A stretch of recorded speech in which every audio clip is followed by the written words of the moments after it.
Hello প্রিয় বন্ধুরা, কেমন আছেন সবাই? আশা করছি সবাই ভালোই আছেন। তো আজ আমি আপনাদের সামনে হাজির হলাম আরেকটি রেসিপি নিয়ে। আজ আমি করে দেখাবো চিকেন ভর্তা।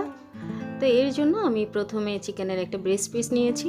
তো সেটাকে আমি আদা রসুন আর একটু লবণ দিয়ে সেদ্ধ করে নিয়েছি। এখন সেদ্ধ করার পর এটা আমি কাঁটা চামচের সাহায্যে কেটে মানে একটু ছোট ছোট করে টুকরো করে নিলাম।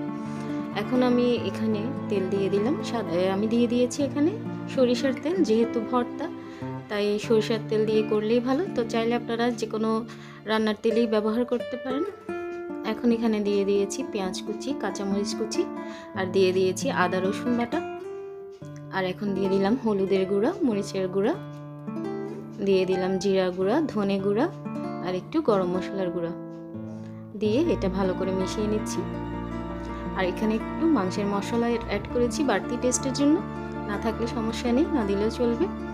আর এখন এখানে চিকেনগুলো দিয়ে দিলাম, দিয়ে এটা ভালো করে মিশিয়ে আমি ঢেকে রান্না করব। একটু লো হিটে রান্না করতে হবে, যেহেতু এখানে তেলটা আমি কম দিয়েছি। তো এখানে টমেটো অ্যাড করেছি আমি। তো এভাবে আমি এটা অল্প আঁচে ঢাকনা দিয়ে দিয়ে রান্না করব। আর এখন এখানে স্বাদে টেস্টের ব্যালেন্সের জন্য একটু চিনি দিয়ে দিলাম। চিনিটা অপশনাল, নাও দিতে পারেন, তবে দিলে একটু ভালো লাগবে। এখন এখানে দিয়ে দিলাম টমেটো সস আর একটু সয়া সস দিয়ে এটা ভালো করে মিশিয়ে নিলাম। এখন দিয়ে দিলাম এখানে ধনেপাতা কুচি।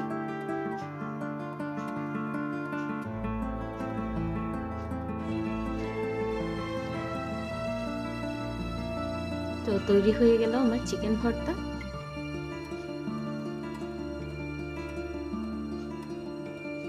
এটা একদম সহজ আর ঝটপট তৈরি করা যায়। তো আশা করছি ট্রাই করবেন।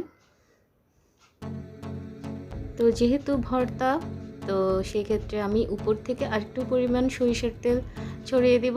তো আপনারা তেল যদি কম খেতে চান তাহলে সেটা না দিলেও চলবে, তবে ভর্তার ক্ষেত্রে একটু দিলে মনে হয় একটু টেস্টটা ভালো আসবে, সে কারণেই আমি দিয়েছি।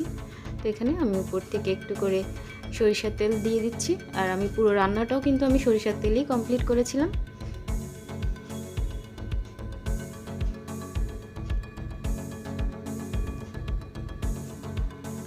তো বন্ধুরা, কেমন লাগলো আমার এই রেসিপিটি তা অবশ্যই কমেন্ট করে জানাবেন।